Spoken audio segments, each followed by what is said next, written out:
I haven't written a single fucking thing.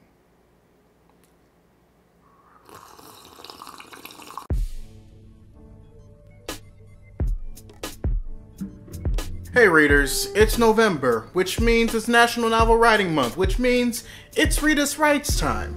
So I asked you both here and on Twitter what you wanted me to talk about this month. And out of all the requests you gave me, one stood out the most, mostly because it's been the pinnacle of my life ever since I decided to take writing seriously. And that's my process on writing a series.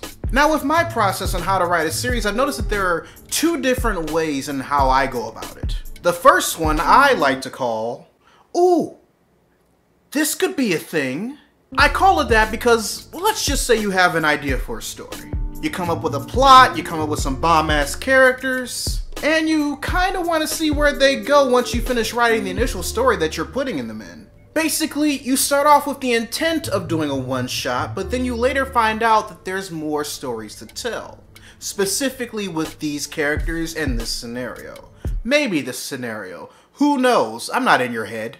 And if that's the case, then I suggest you go back to your previous drafts or your current draft, and you find ways to make enough room to allow further installments later on down the line. Make it a complete story from beginning to end, mind you. But properly give yourself room to expand later. Don't end up becoming Dark Universe. Nobody wants to be Dark Universe, not even Dark Universe. Now, while that's a more impromptu way of forming a series, the second way, or what I like to call, oh, no, I meant that, is definitely a lot more planned. You have an idea for an overall story that takes place throughout from beginning to end. There are subplots, character arcs, character development for said characters, and one book isn't going to be enough.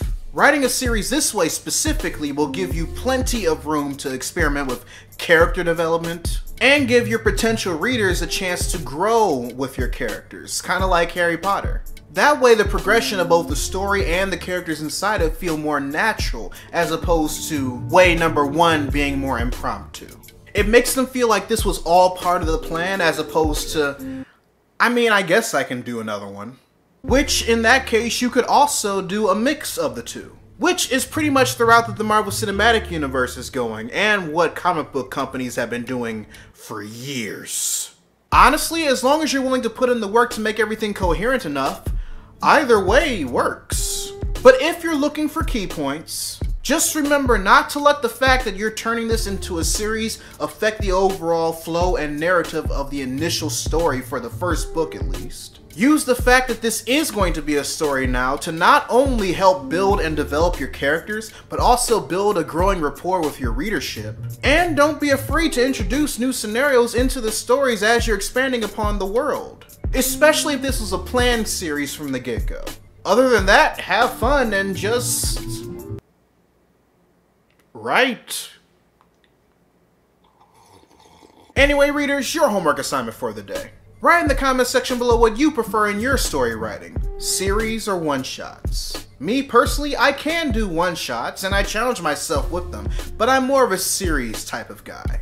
And if you want to read one of the series that I wrote a few years ago, you can click the link down below to go to my Amazon author page. If you want to help financially support the channel by purchasing my merch, you can click the card at the end of the video or in the link in the description down below. Also, be sure to subscribe to the channel and turn on notifications because I post new videos every Monday, Wednesday, and every other Friday. But until then, this is Readus 101. Class dismissed.